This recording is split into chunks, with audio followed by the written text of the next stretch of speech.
They gave every cousin a share of Grandpa's company except me and said, "You don't have the skills." So I launched a competitor and just stole their biggest client worth $5 million. Before I go on, please take a second to subscribe and tell me where you're watching from. I love seeing our little family from all over the world. The lawyer's office smelled like old leather and broken promises. I sat in that stiff-backed chair, sandwiched between my cousins Desmond and Nancy, watching Mr. Henderson shuffle papers with trembling hands. Grandpa Joe had been gone 3 weeks, and my chest still ached every time I thought about his empty workshop. He taught me everything about industrial supply chains, spending countless Saturday mornings showing me how to read blueprints and negotiate contracts. "Amy, baby girl," he'd say, tapping my forehead gently, "you got the sharpest mind in this family. Don't let nobody tell you different." But apparently sharp minds didn't matter when it came to his will. Mr. Henderson cleared his throat. Joseph Maxwell's industrial supply company, Maxwell & Sons, will be divided equally among his grandchildren, Desmond, Nancy, Devon, Amber, and Jamal.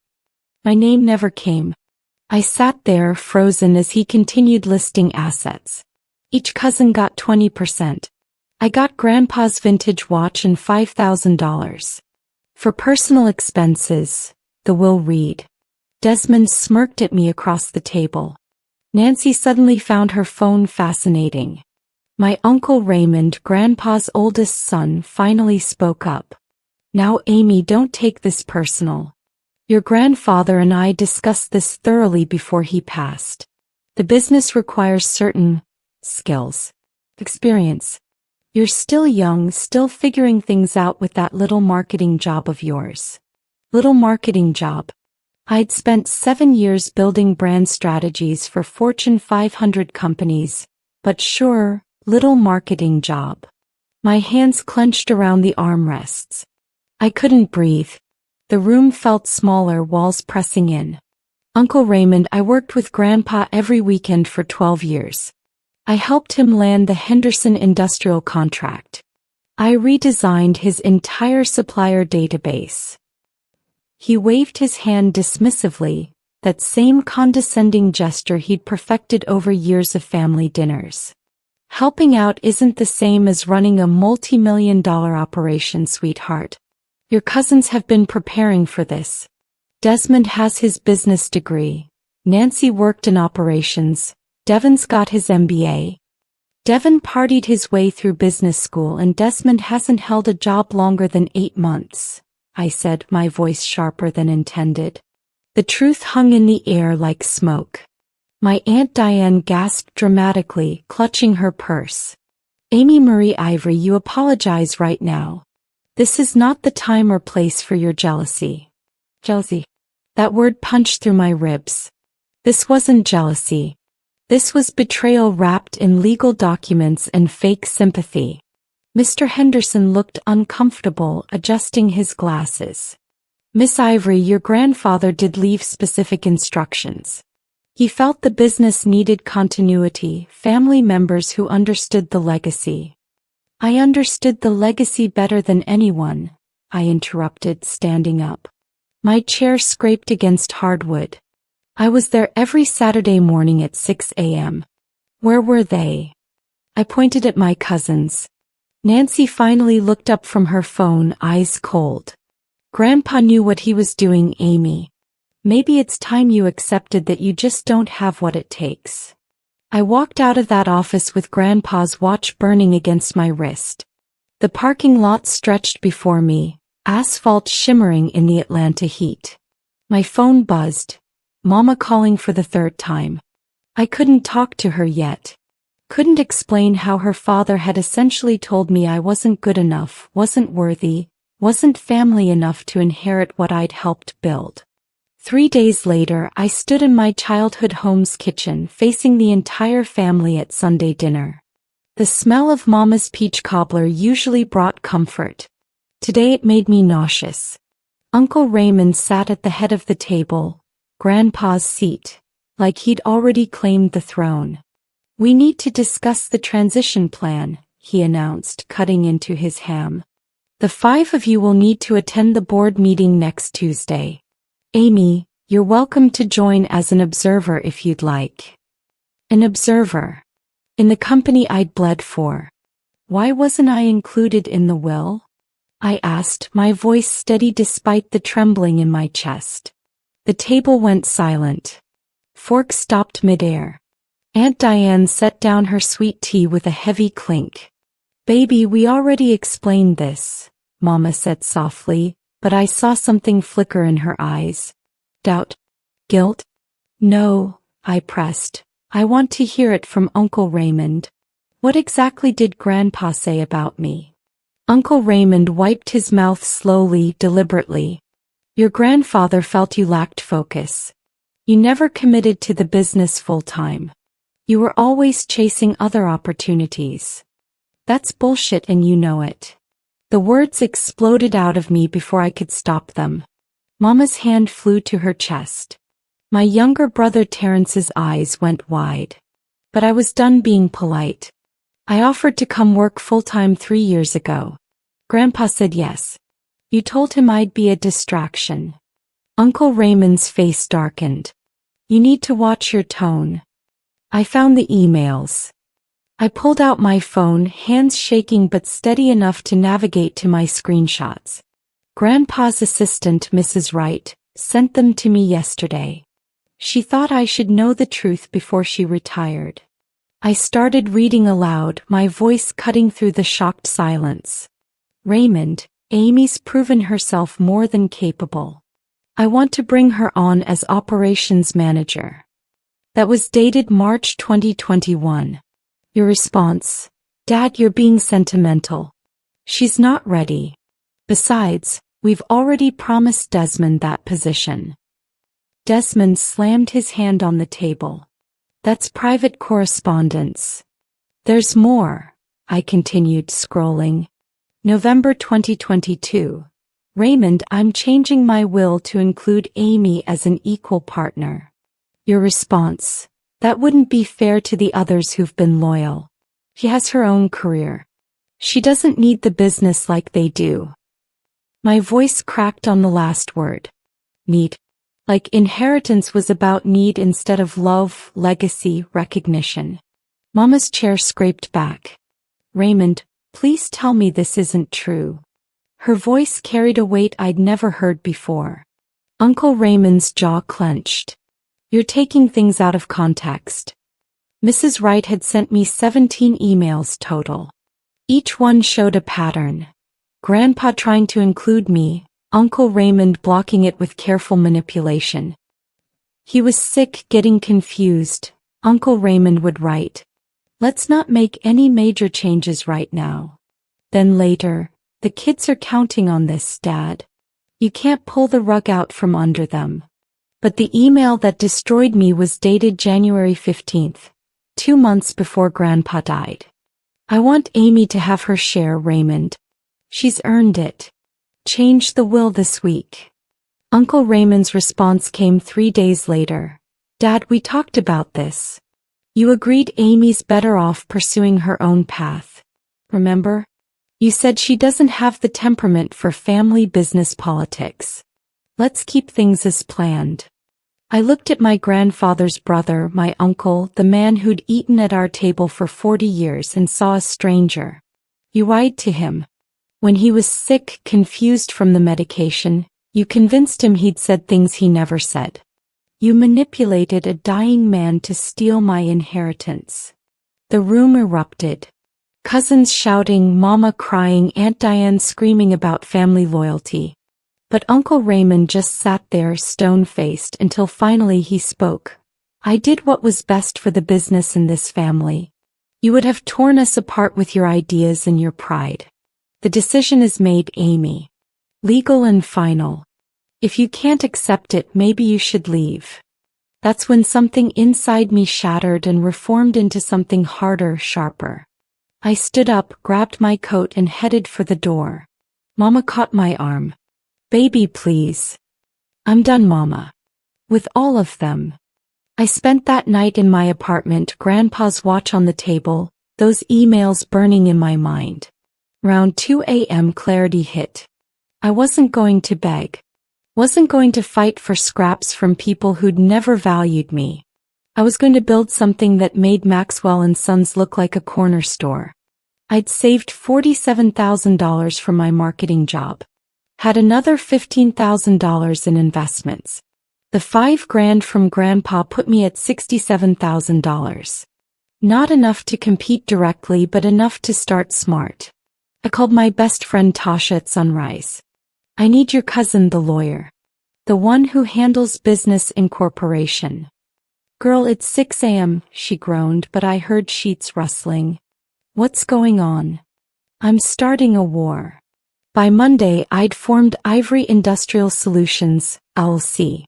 By Wednesday, I'd rented a small office in a shared workspace downtown. $800 a month, nothing fancy but mine.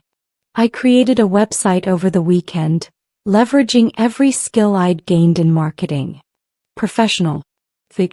Competitive pricing that undercut Maxwell and Sons by 15%.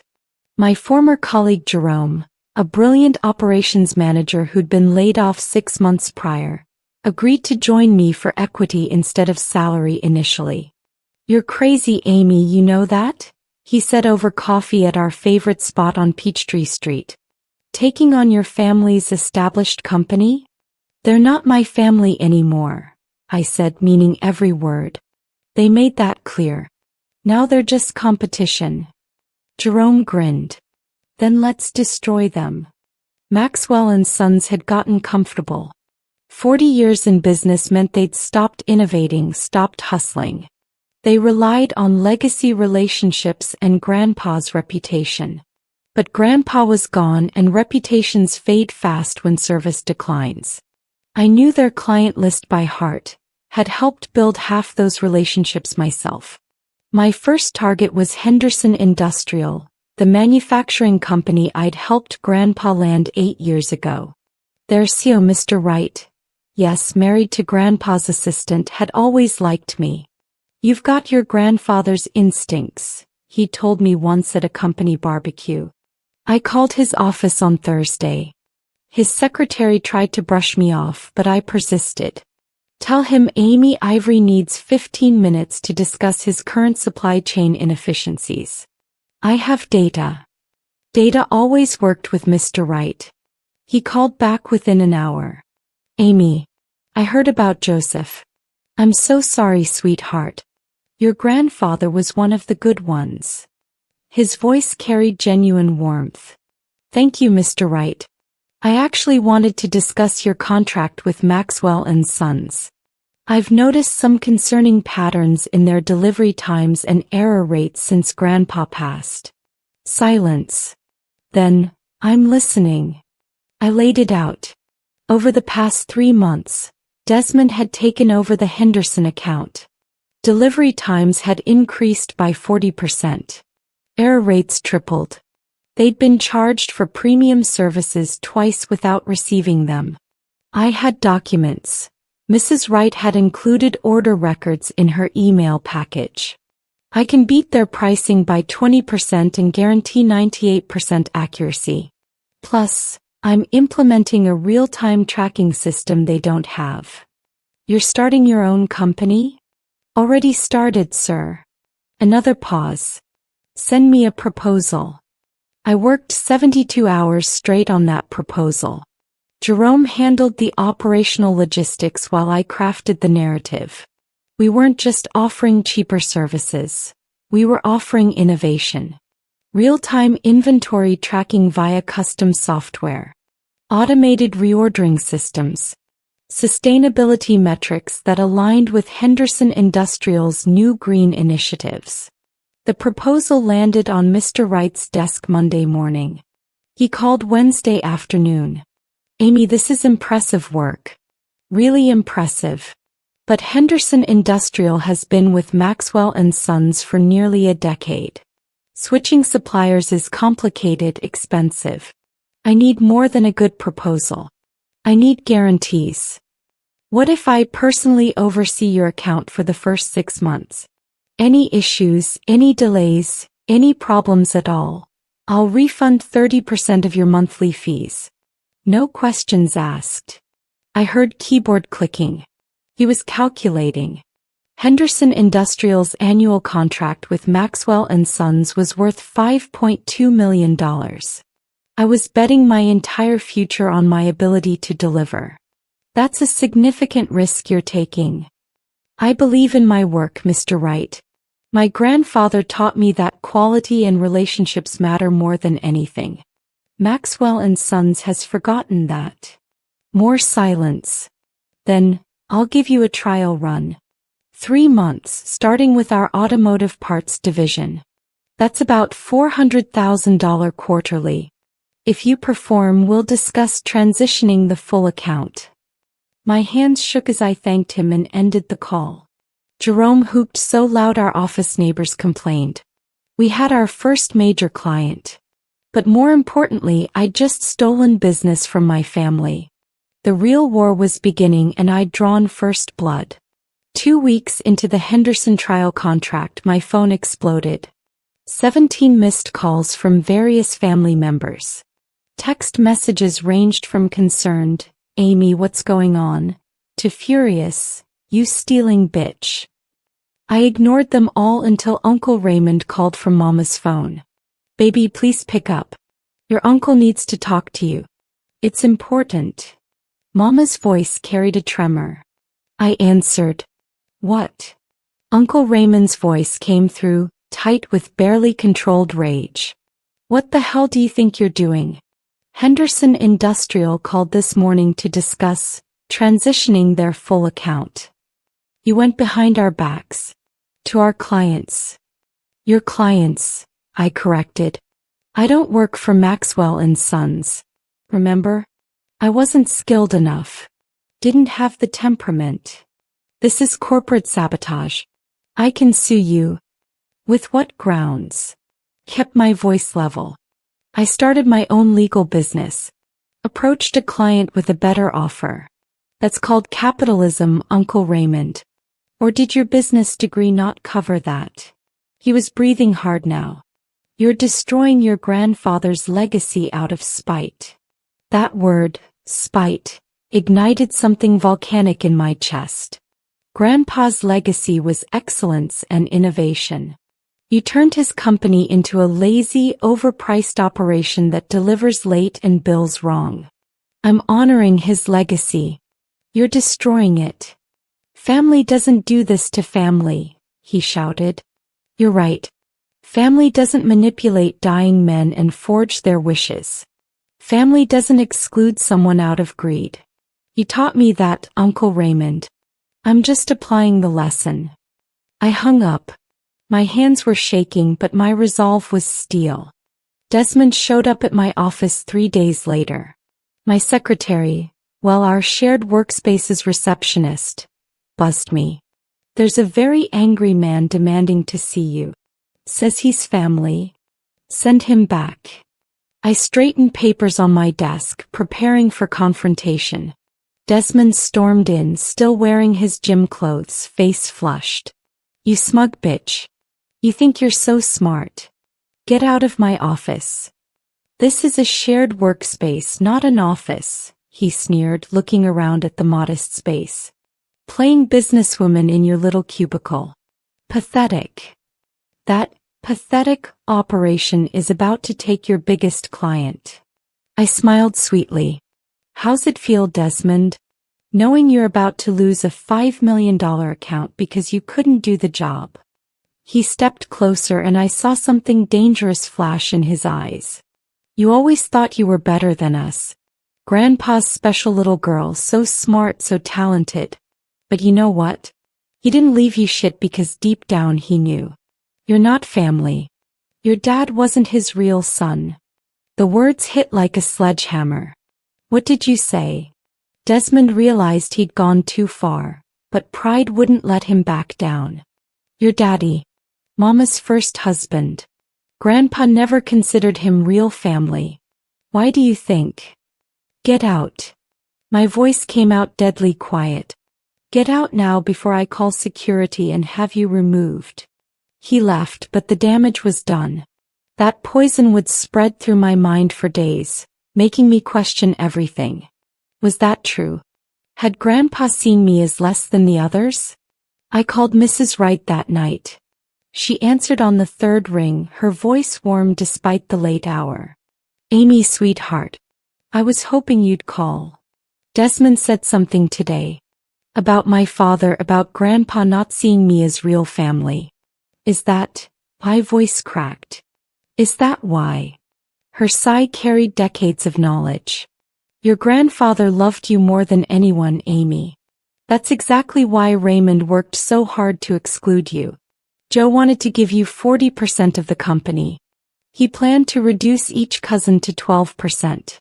He was rewriting everything. The room tilted. 40%? He called you his legacy bearer. Said you had his vision, his drive, his integrity. Raymond found out in January, right before Joe got really sick. That's when the manipulation started. He convinced your cousins that you'd been poisoning Joe against them, that you were greedy and ambitious. He painted you as the villain so they'd support excluding you completely. I was crying now, hot tears streaming down my face. So the will. Joe never signed the final version. He was too sick by then, kept asking for the papers. Raymond kept saying the lawyer was finalizing details. When Joe died, Raymond presented a will from 2020, before Joe decided to make changes. It's legal because Joe had signed it years ago. But it wasn't his final wish.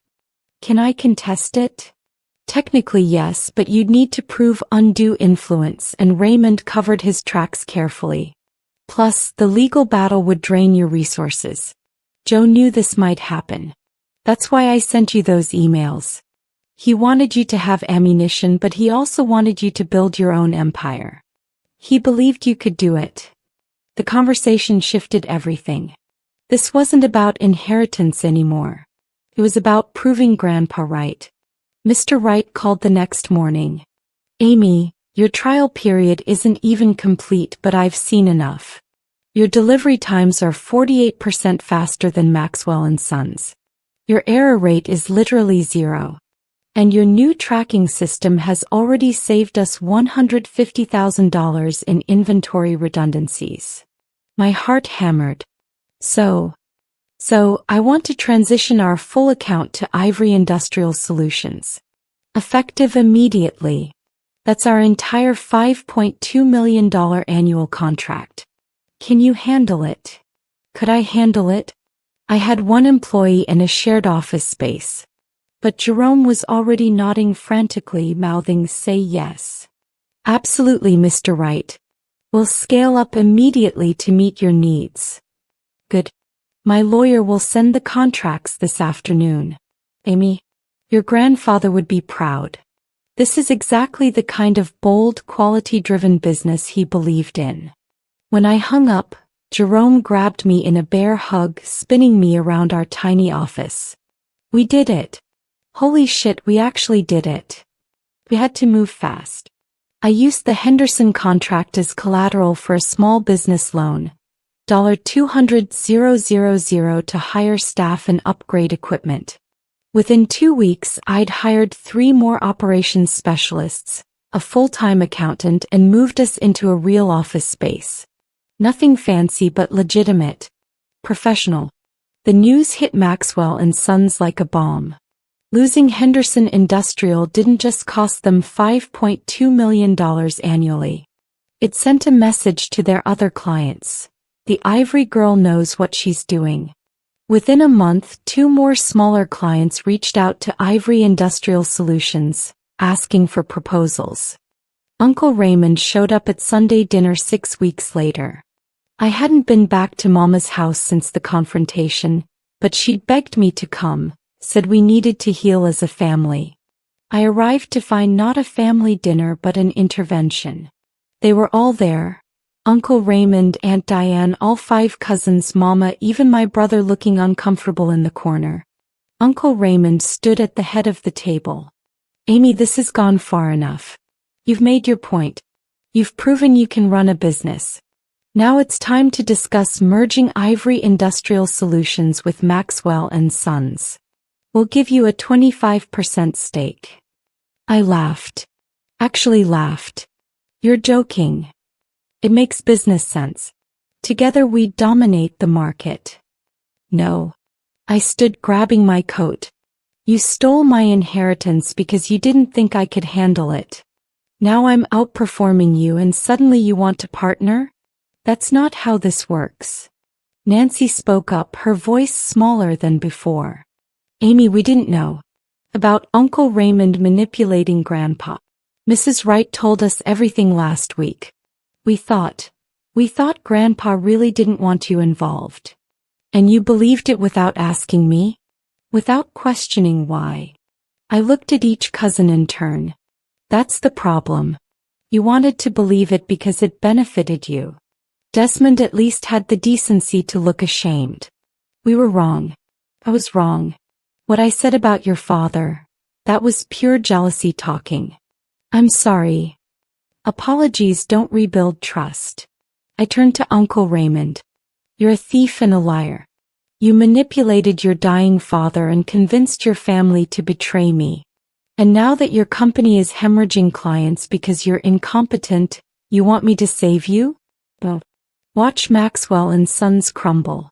Watch everything Grandpa built collapse under your mismanagement. That's your legacy, not mine. Mama caught my arm as I headed for the door. Baby, please. All this anger, it's eating you up. I'm not angry anymore, Mama. I squeezed her hand. I'm free. Grandpa believed I could build something better than what he left behind. So that's what I'm doing. Ivory Industrial Solutions pulled in $8.3 million in contracts last month. We're opening a second location in Charlotte next quarter. I'm hiring 20 more employees by summer. That's my legacy. Built on merit, not manipulation. I walked out into the Atlanta evening, phone already buzzing with 3 new client inquiries. Grandpa's watch ticked steadily on my wrist, marking time in a future I built myself. They had the name Maxwell and Sons. I had the vision, the drive, and the truth. And in business like in family, truth always wins eventually.